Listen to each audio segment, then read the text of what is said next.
আপনারা সবাই কেমন আছেন? আপনারা সবাইকে আমার নীলপরি বিনোদন থেকে আরেকবার স্বাগতম। তো ভিউয়ার্স, আমি আপনাদেরকে আজকে নিয়ে আসলাম মৌসুমী আপু অমর সানি ভাইয়ার একমাত্র সন্তান স্বাধীন, অর্থাৎ স্বাধীন ভাইয়ার বিয়ের ভিডিও দেখানোর জন্য।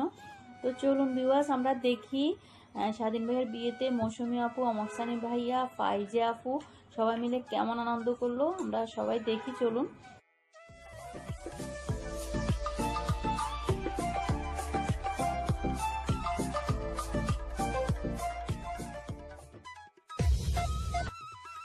সবাইকে আসসালামু আলাইকুম।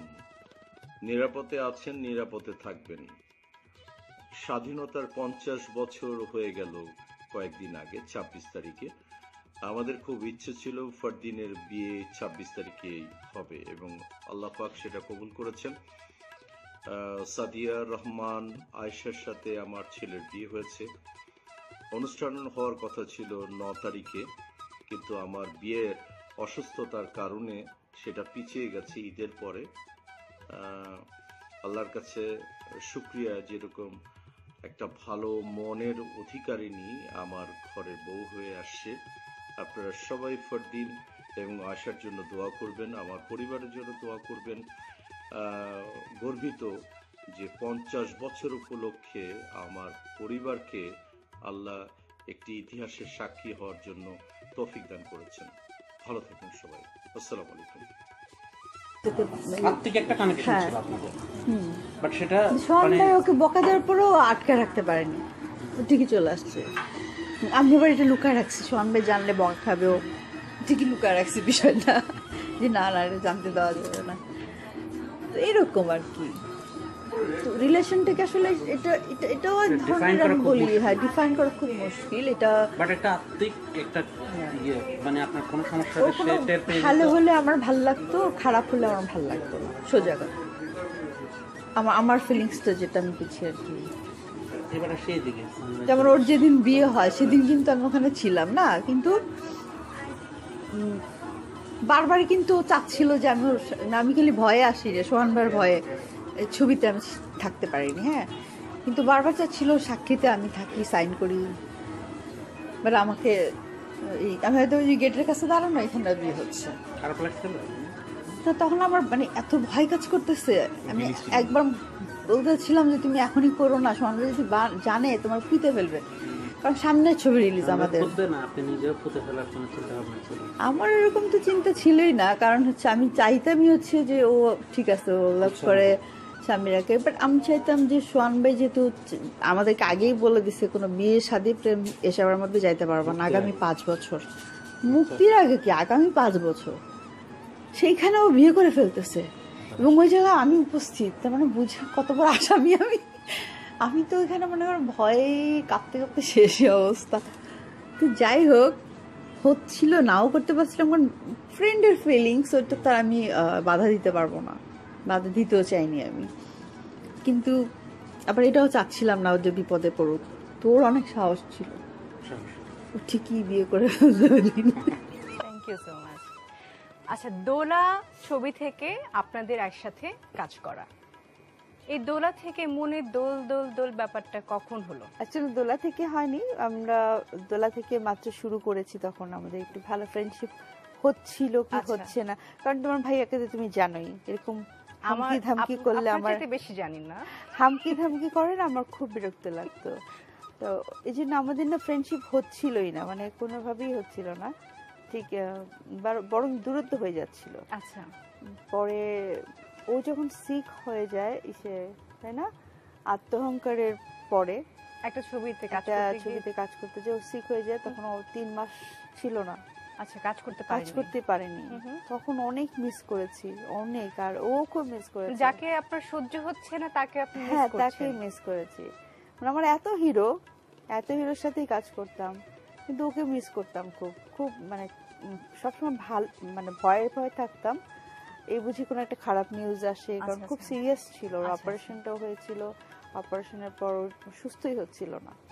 আসলে মূলত আত্মহংকার ছবি শুটিং করতে গিয়ে যে ট্র্যাজেডিটা হয়েছে, যে একটা ঘোড়ার একটা শট ছিল, ওই শট দিতে গিয়ে সকাল থেকেই কিন্তু ঘোড়াটা নিয়ে আমি খুব দাবড়াচ্ছি। ঘোড়া কিন্তু একটা জিনের জাত কিন্তু হ্যাঁ। ওরা কিন্তু অনেক ভালো বোঝে কিন্তু একটা সময় গিয়ে যখন আমি রান করছিলাম রান করতে গিয়ে দেখি ও বাঁ দিকে যাচ্ছে বাঁ দিকে দেখতেছি একটা গাছ আছে গাছের ডালটা এইভাবে ছিল একদম সোজাসুজি ও মুভ করলো ডালটাকে বাঁচাতে গিয়ে পিছন থেকে আমি পড়ি তো আমি ওই অবস্থা থেকে ঢাকায় আসি একটা সময় গিয়ে আমার টোটালি মানে ইউরিন অফ হয়ে যায় আমি হোলি ফ্যামিলিতে ভর্তি হয়ে আমাকে বললো যে এখানে একটা ব্যথা লাগার কারণে ইউরিনটা হয় আমরা অপারেশন করব নয় কিছু করব ছোট্ট একটা সার্জারির মতো করে এবং আমি প্রায় দীর্ঘদিন যাবত এখানে থাকি তো তখন আবার হচ্ছে কি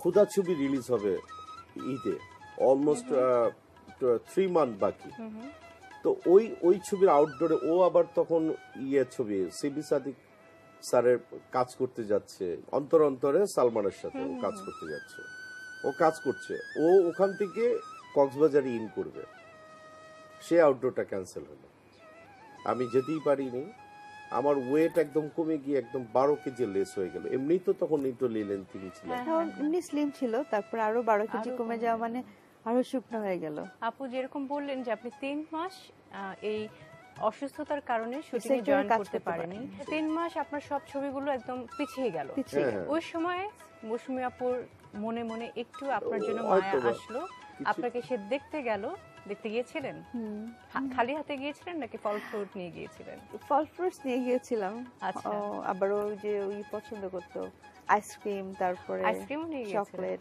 না আসলে মূলত হয়েছে কি যে আমি তখন ফার্ম গেটে থাকতাম ফার্ম গেটে তো বড় হওয়া আমার তো তখন একদিন হঠাৎ করে দেখি যে একটা গাড়ি আসলো মাইক্রো ও দৌড়ে আসে আমি বললাম কি ব্যাপার তুমি আসছো কেন তোমার তো শুটিং এ যাওয়ার কথা না সানি ভাই শোনো আমি না একটা স্বপ্ন দেখছি বাজে স্বপ্ন দেখছি আপু কি বোরখা পরে না সকালে শুটিং এ আসি না আমরা ওইরকম নরমাল আর আমি খুব বাজে একটা স্বপ্ন দেখছি তো এইজন্য মন খারাপ হয়েছে সকালবেলা ঘুম থেকে উঠে ভাবছি যে কি দেখলাম এত বাজে দেখছি মারা গেছে তো এমনি একটা অসুস্থ মানুষ তারপর যদি শুনি যে মারা গেছে বা দেখি ইয়াতে মানে স্বপ্নে তখন খারাপ লাগে না তো বললাম যে না আমি দেখা করে যাব অন দ্য ওয়েতে দেখা করে পরে আমি আসছি তারপর আবার আমি আপনাদের চোখাচোখি হয়নি ওই সময় নাকি আপনি তখন আসেন বসেন এরকম করছেন এরকমই করছি আমি চোখাচোখি না হ্যাঁ মানে আজ মৌসুমে আসছো মানে না কাঠখোট্টা তো আগে এই কাঠখোট্টার লোকটাকে যখন আপনি বুঝলেন দেখলেন তারপরেও আপনি প্রেমে পড়লেন কিভাবে আমি আসলে প্রেমে পড়িনি আমি আসলে জাজমেন্ট করেছি যে আমার লাইফে একটা ভালো মানুষ দরকার অত্যন্ত ভালো একজন মানুষ দরকার বিকজ আমার ভাই নেই আর যার প্রতি আমি অন্ধের মতো বিশ্বাস করে আমি চোখ বন্ধ করে তার হাত ধরে হাঁটতে পারবো এরকম একটা মানুষ দরকার আর অন্য কিছু আমার দরকার নেই আপনি কিভাবে এই সঠিক মানুষটা বেছে নিলেন কাঠখোট্টার ভেতরে যে আপনি কতটা ভালো তার কতদিনের মাথায় আপনারা বিয়ে করলেন তার অল্প দিনের মধ্যেই আমরা বিয়ে করে ফেলি এবং আমরা এটা বিয়ে করার পরে প্রায় 5 থেকে 6টা ছবি শেষ করি একটা সময় গিয়ে ফারদিন চলে আসে ফারদিন চলে আসার পরে যাই হোক একটা ক্লাইম্যাক্সের পরে যেটা নাকি আমি এই সারা জাহানের মধ্যে আমি একজন নারীকে স্যালুট করব অকপটে আমি ক্যামেরার সামনে এত বছর পরে আমি এটা না বলতে পারলে যে মানুষ হিসাবে আমি ছোট হয়ে থাকব তো কয়েকজন আমরাই বলেছিলাম যে না আমরা আরো পরে করি অনুষ্ঠানটা পরে 2 বছর পরে করি কারণ আমাদের হাতে অলমোস্ট প্রায় 34 পিকচার আমরা চুটিয়ে অনেক ছবিগুলি করি তখন মৌসুমী বলল যে না তুমি যদি আমাকে স্বীকৃতি নাও দাও কোনো কিছু নাও দাও আমি এখান থেকে সুইজারল্যান্ডে চলে যাব আমি একটা বদ্ধ একটা গ্রামে চলে যাব ওখানে আমার বাচ্চাটা আমি করব ঠিক আছে স্বাধীন ভাইয়ের বিয়ের ভিডিওটি কেমন লাগলো কমেন্ট করে জানাবেন আর বন্ধু বান্ধব মহলে বেশি বেশি করে আমার ভিডিওটি লাইক ও শেয়ার করবেন পাশে থাকা ঘন্টা বাজিয়ে দিবেন যেন আমার নতুন ভিডিও দেওয়া মাত্রই আপনি পেয়ে যান আপনাদের মাঝে আবারও ফিরে আসবো বিনোদনের সব নিত্য নতুন খবর নিয়ে সে পর্যন্ত আপনাদের ভালো থাকা সুস্থ থাকা কামনা করে আজকের মতো নীলপরি বিনোদন থেকে এখানে বিদায়।